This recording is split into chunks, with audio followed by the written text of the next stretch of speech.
20 বছর আগে 19 নম্বর জার্সিতে আবির্ভূত হয়েছিল 18 বছর বয়সী এক কিশোর।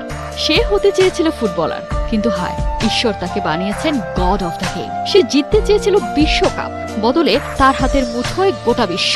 ফুটবল নয়, তার পায়ে খেলা করে প্রাণের স্পন্দন। 2 দশকের টাইমলাইন, 19 নম্বর জার্সিটা বদলে হয়েছে 10 নম্বর। তবে গোল, ট্রফি, রেকর্ড এসব প্রাপ্তি ও অপ্রাপ্তির হিসাব নিকাশ ভুলিয়ে দিয়ে তিনি হয়ে উঠেছেন সার্বজনীন।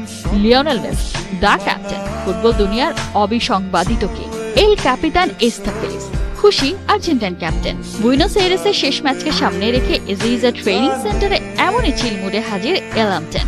লিওকে একটিবার দেখতে সমর্থকদের ক্লান্তিহীন মধুর অপেক্ষা। কে জানে এই পাড়ায় আর পা পড়বে কিনা ঘরের ছেলের। বিশ্বকাপ বাঁচে ডাবল হেডার শিডিউলে আর্জেন্টিনার প্রথম ম্যাচ ভেনেজুয়েলার বিপক্ষে।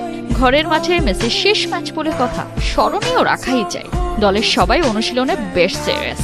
আবেগকে সরিয়ে এই শিডিউলে অবশ্য মেসির জন্য অপেক্ষা করছে নতুন একটা মাইলস্টোন।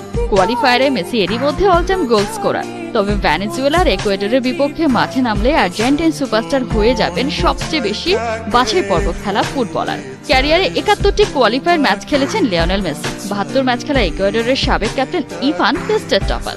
মেসি 2 ম্যাচ খেললে সাউথ আমেরিকান কোয়ালিফায়ারে সবচেয়ে বেশি 73 ম্যাচ খেলার রেকর্ড করে ফেলবেন। এই ম্যাচটা তাই লিওর কাছেও ভীষণ স্পেশাল।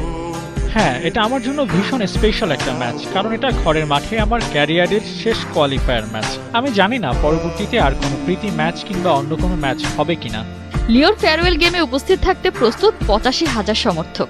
যদিও এই ম্যাচে থাকবে না জয় পরাজয়ের কোনো হিসাব। সমর্থকরা শুধুই বলবে থ্যাংক ইউ ক্যাপ্টেন।